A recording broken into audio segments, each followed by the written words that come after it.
रूस के यूक्रेन पर जंग के ऐलान के बाद यूक्रेन में लगातार हालात बिगड़ते जा रहे हैं। यूक्रेन की राजधानी कीव के साथ कई जगह हुए धमाकों के बाद यूक्रेन में मार्शल लॉ लगा दिया गया है। इतना ही नहीं, यूक्रेन ने दावा किया है कि उन्होंने 5 रूसी विमानों और 1 रूसी हेलीकॉप्टर को मार गिराया है। साथ ही यूक्रेन ने दावा किया है कि उनके हमले में 50 रूसी सैनिक भी मारे गए हैं। वहीं यूक्रेन से लगातार धमाकों की आवाज सुने जाने की खबर सामने आ रही है। सोशल मीडिया पर भी अलग अलग जगहों से ब्लास्ट की तस्वीरें वायरल हो रही हैं।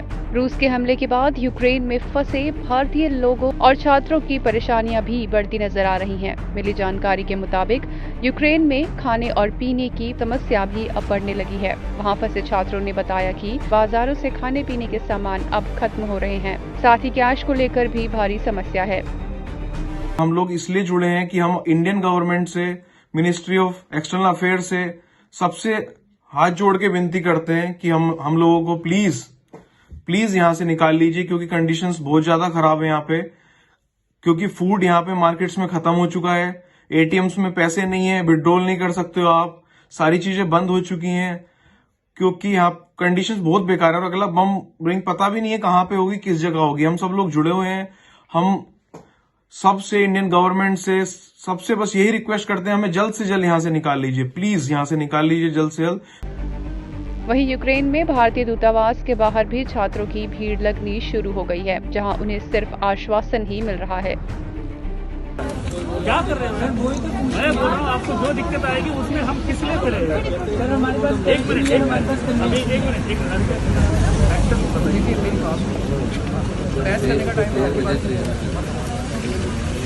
का टाइम है।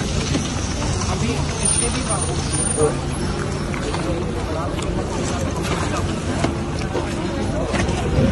ट्राई अभी भी चल रहा है, ऐसा नहीं है।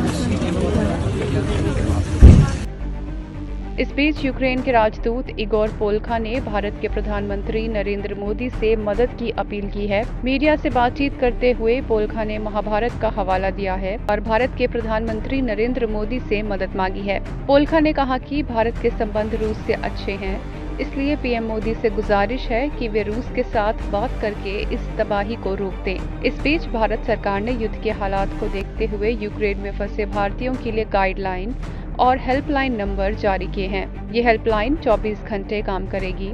यूक्रेन में जारी ताज़ा हालात के बाद भारतीय दूतावास ने कीव की यात्रा करने वालों को अस्थायी तौर पर अपने शहरों को लौटने की सलाह दी है। भले ही यूक्रेन के राजदूत की तरफ से पीएम मोदी से मदद की गुहार लगाई गई है, लेकिन भारत का इस पूरे मामले पर न्यूट्रल रुख है। भारत ने किसी भी पक्ष की तरफ से नहीं बोला है। साथ ही पीएम मोदी ने भी अब तक इस घटनाक्रम को लेकर ट्वीट नहीं किया है। विदेश राज्य मंत्री की तरफ से भी साफ किया गया है कि यूक्रेन मामले पर फिलहाल हम न्यूट्रल हैं। साथ ही उन्होंने कहा कि शांति बनाए रखने के लिए कोशिशें जारी रहनी चाहिए।